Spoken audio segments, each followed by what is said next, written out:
12 feet दूर से 1 feet का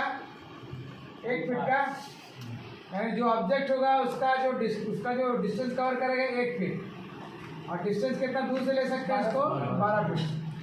समझ में आया बात? उसी को हम लोग बोलते हैं distance to spot ratio, that is called DTS ratio. यही मेन होता है। डीटीएस रेशियो किसी का ज़्यादा होगा तो रेट बढ़ जाएगा। क्या आ जाएगा?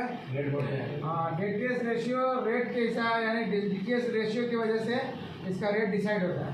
स्पॉट रेशियो को मद्देनजर रखते हुए हमें ये कैसे पता चलता है कि किसी ऑब्जेक्ट का टेम्परेचर हम कितनी दूर से मेजर कर सकते हैं?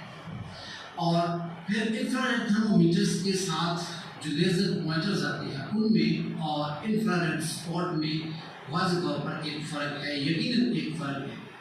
वो फ़र्क क्या है, ये तमाम चीज़ें हम इस वीडियो में कवर करेंगे। इंफ्रारेड थर्मोमीटर्स के वर्किंग प्रिंसिपल्स को समझने के लिए हमें ये एक साइंटिफिक थ्योरी को समझना चाहिए कि दुनिया के तमाम मटीरियल्स जब उनको गर्म किया जाता है तो उनमें से कुछ रेडिएशंस निकलती हैं। कॉन्सेप्ट क्लियर है ना? Yes sir. कोई भी चीज़ गर्म होगा तो रेडिएशन निकलेगा। चाहे मेरा बॉडी हो या कोई ऑब्जेक्ट हो, किसी ऑब्जेक्ट को गर्म कर दिया, देखिए धान पहले निकलेगा। गर्म करने से छूने से पहले आपको समझ में आ जाएगा इसका टेम्परेचर बहुत गर्म है। समझा? Yes sir. ये तो बच्चा लोग बोलता हाँ करीब नहीं जाना। समझा? उन्हीं में से एक है इंफ्रारेड रेडिएशंस या इंफ्रारेड रेज। समझ में क्या? इंफ्रारेड रेज इसको बोला जाता है जो सूरज की रोशनी से निकल रहा है। इंफ्रारेड रेज भी सनलाइट की तरह होती हैं, सनलाइट की तरह बिहेव करती हैं।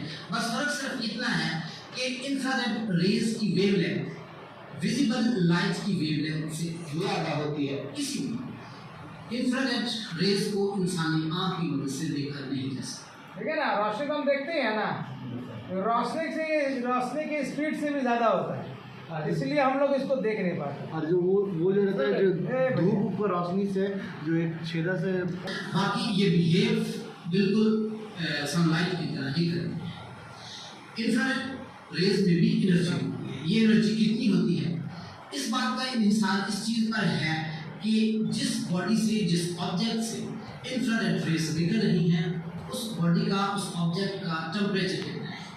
मतलब जितना ज़्यादा गर्म होगा उतना ज़्यादा इंफ्रारेड एनर्जी निकलेगा। इसी चीज़ को मेजर कर लेता है कौन? Infrared thermometer.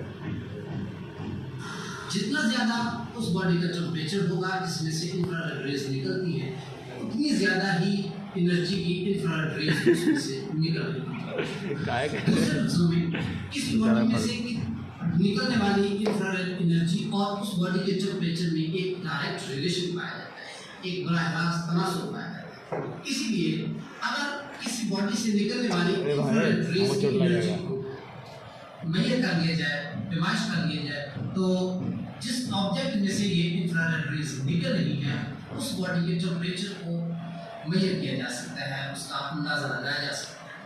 बिल्कुल यही उसूल इंफ्रारेड थर्मोमीटर्स में इस्तेमाल किया जाता है, अपनाया जाता है। किसी ऑब्जेक्ट में जिस ऑब्जेक्ट का हमने टेम्परेचर मेजर करना हो उसमें से निकलने वाले इंफ्रारेड रेज को एक लेंस की मदद से एक इंफ्रारेड डिटेक्टर के ऊपर फोकस कर लिया जाता है। मतलब समझा? एक लेंस के जरिए इसके अंदर से जो इंफ्रारेड रेज निकल रही है उसको कैच करके डिटेक्टर पे डाला जाता है। कहाँ पर? डिटेक्टर में। अब डिटेक्टर या तो थर्मोपाइल होगा या फिर दूसरा टाइप का सेंसर होगा। कौन कौन सा हो सकता है देख लीजिए। इंफ्रारेड थर्मोमीटर्स के अंदर इस्तेमाल किए जाने वाले IR सेंसर्स, IR डिटेक्टर्स दो तरह के होते हैं। कितने तरह के? 2 तरह के।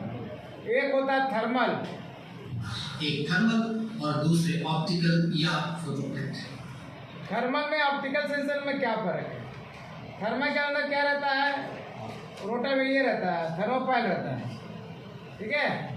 अब थर्मोपाइल तो गर्म होने में टाइम लेता है ना, तो आउटपुट भी लेट से देगा। इसलिए इसमें इंफ्रारेड थर्मोमीटर में सबसे ज़्यादा ऑप्टिकल थर्मोमीटर ज़्यादा चलता है। समझा? जिसका रिस्पॉन्स बहुत ही फास्ट होता है। थर्मल IR डिटेक्टर्स में आमतौर पर थर्मोपाइल्स का इस्तेमाल किया जाता है। थर्मोपाइल्स यानी थर्मोकपल्स को कहते हैं, इन सीरीज। जब किसी ऑब्जेक्ट से निकलने वाली इंफ्रारेड रेज को IR यानी थर्मल IR सेंसर थर्मोपाइल पर फोकस किया जाता है लेंस की मदद से, तो वो थर्मल एनर्जी जो इंफ्रारेड रेज में मौजूद होती है, उनकी वजह से थर्मोपाइल हीटर होना शुरू हो जाता है और आउटपुट सिग्नल एक इलेक्ट्रिकल सिग्नल देता है, जिसको बाद में टेम्परेचर डिस्प्ले में कन्वर्ट कर दिया जाता है। आईआर सेंसर जो थर्मल टाइप है, यानी थर्मोपाइल्स, उनमें थोड़ा डिसएडवांटेज ये है कि उनका रिस्पॉन्स टाइम थोड़ा ज़्यादा है, यानी हीट होने में थोड़ा ज़्यादा टाइम लगता है। समझ में आ गया?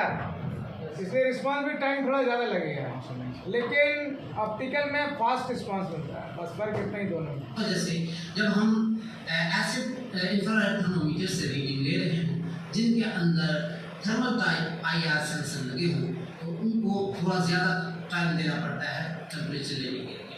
इनके मध्य मुकाबले दूसरी टाइप के जो आईआर सेंसर्स हैं, ऑप्टिकल या फोटोइलेक्ट्रिक, वो बहुत तेज़ हैं। ऐसे मीटर्स का, ऐसे थर्मोमीटर्स का रिस्पॉन्स टाइम बहुत कम होता है। ये फर्क लाइट की इंटेंसिटी को, जो इंफ्रारेड रेज की सूरत में उनके ऊपर फोकस की जाती है, उनकी इंटेंसिटी में वेरिएशंस को बड़ी जल्दी ये सेंस करते हैं।